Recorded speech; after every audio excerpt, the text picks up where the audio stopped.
Bahay kubo, kubo bahay, bahay kubo, bahay kubo. Parang may mali. Nagbibilad yata sa araw si Pinsan ah.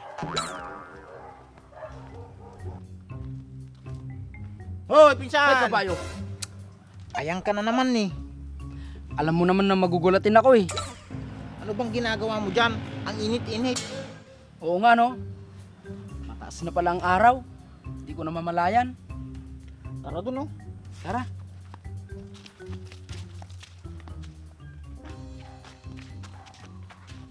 Bakit pala hindi ka sumunod sa bukid para tulungan ako? Alam mo naman na hindi ko hilig yung pagsasaka eh. You know. Magtigil ka nga, Angelino. Alam mo pinsan, masisirang kutis ko pag pumunta ako ng bukid. Puro kakalukuhan. Paano tayo mabubuhay niyan kung di mo ako tutulungan?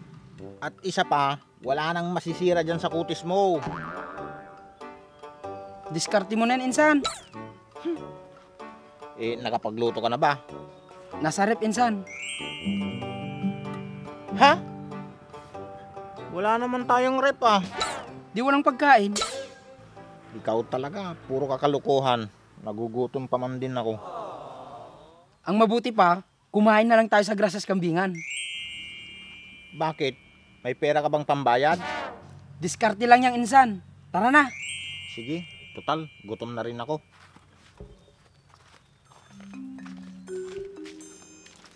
Insan, sino kaya yung dumating na nakakotse? Paano natin malalaman? Eh, ang dilim dun sa kotse. Oo nga no. Ang mabuti pa, hintayin na lang natin lumabas.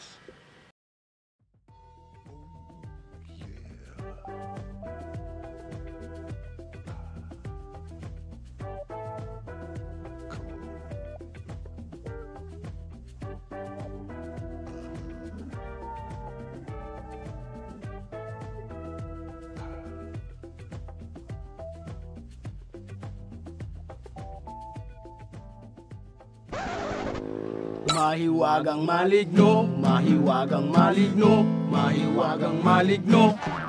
Ang pangit niya.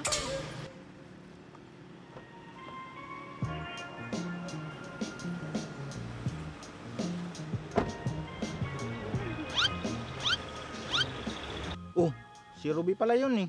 Sino naman kaya yung kasama niya? Baka bodyguard niya yun, insan. Siguro, nasa itsura naman eh. Ganyan talaga ang itsura ng mga bodyguard, insan. Tara Pinsan, lapitan natin si Ruby. Huwag mo na, insan. Bakit naman? Baka kasi karatihin tayo ng bodyguard niya.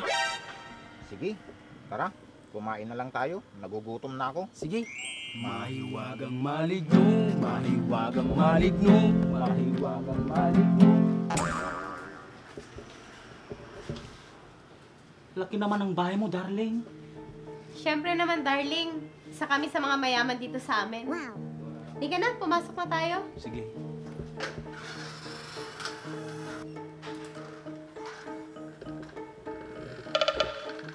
Ang ganda naman ng upuan mo, darling. At ang lambot. Ngayon ka lang ba nakaupo sa ganyang upuan, darling? Hindi naman, darling. Wow! Ang laki naman ng TV mo, darling. Parang sine. Ikaw talaga, darling, mapagbiro ka. Wow!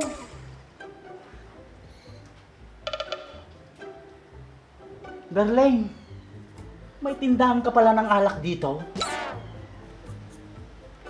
Anong tindahan? Ito oh. Minibar ang tawag dyan. Ah, minibar. Pwede kang uminom dyan, kahit kailan mo gusto. Ganun ba, darling? Pwede ba akong magbukas kahit isa lang at iinom ako? Tsaka na lang, darling. Halika, papakita ko sa yung kwarto natin. Sandali. Wow! Ang pogi ko pala dito sa salamin niyo, Ruby. Halika na nga.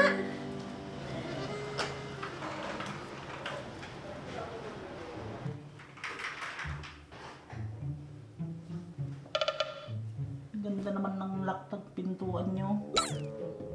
Bakit ayaw mabukas? Uy, umiilaw pa. Hindi ganyan yan, darling. Ganito yan, manood ka. Oo nga no. Diba?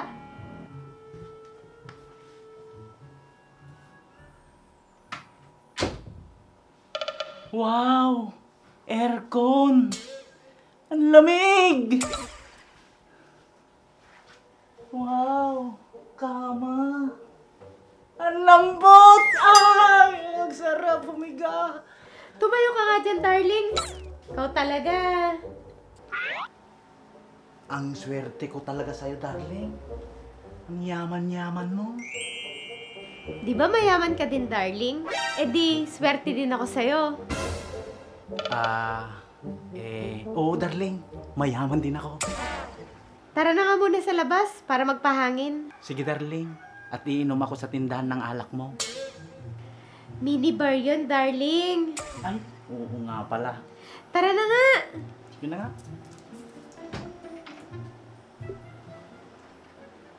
Buhusin ko lahat ng alak doon.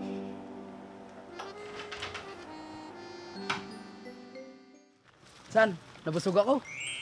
Nabusog na tayo, pagod naman. Akala ko pa naman, may pera kang pambayad. Yung pala, maghugas lang tayo ng plato at kaldero.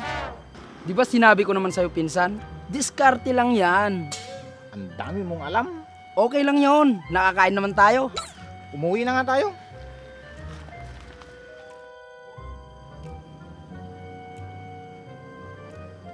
Si Anjo at si Franz yun ah. Makababata ko. Anjo! Franz! Halika kayo dito! Pinsan, tinatawag tayo ni Ruby. Tara, puntahan natin.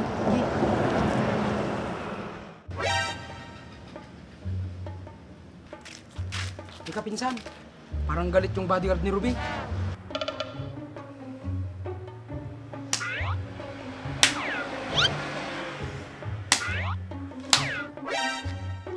Oo nga, pinsan.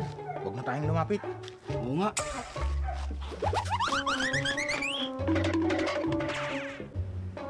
Bakit kaya tumakbo yung dalawa? Ruby? Oh, darling.